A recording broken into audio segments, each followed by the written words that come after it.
Nous sommes aujourd'hui devant le dépistobus mis en place par la région Sud. Il démarre de Marseille, il va tourner dans toute la région jusqu'au 31 octobre.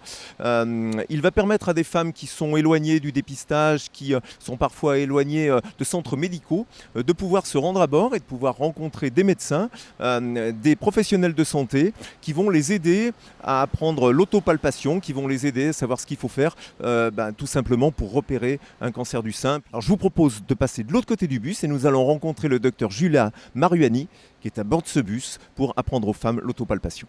Donc la palpation, on la conseille avec le plat de la main. C'est la zone qui est la pulpe des doigts, qui va avoir la plus de sensibilité.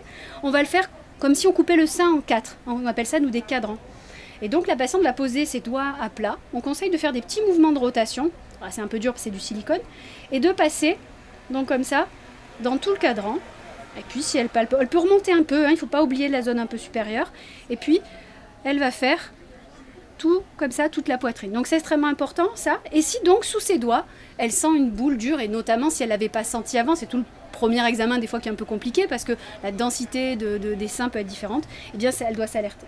De même, on conseille aussi d'aller faire un examen le bras levé à 90 degrés, et donc d'aller mettre les doigts comme ça, de faire un peu crochet et d'appuyer. Et là encore, on peut sentir des petits ganglions normaux, mais s'il y a une boule qui est un petit peu dure, qui n'était pas là, et bien là aussi, ça doit amener à consulter.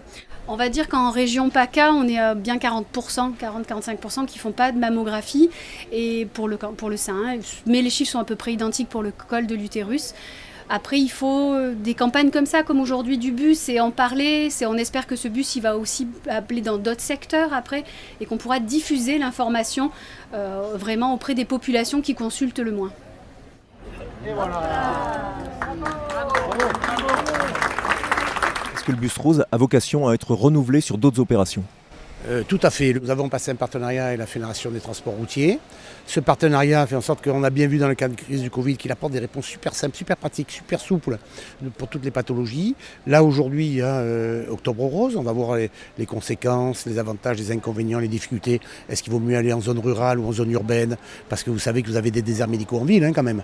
Et donc il faut bien faire attention à ça. Parallèlement à ça, on met une opération qui risque d'être similaire avec ce monsieur le professeur Seitz dans le cadre du cancer colorectal pour le mois de mars. Je veux saluer bien sûr Madame Serrato.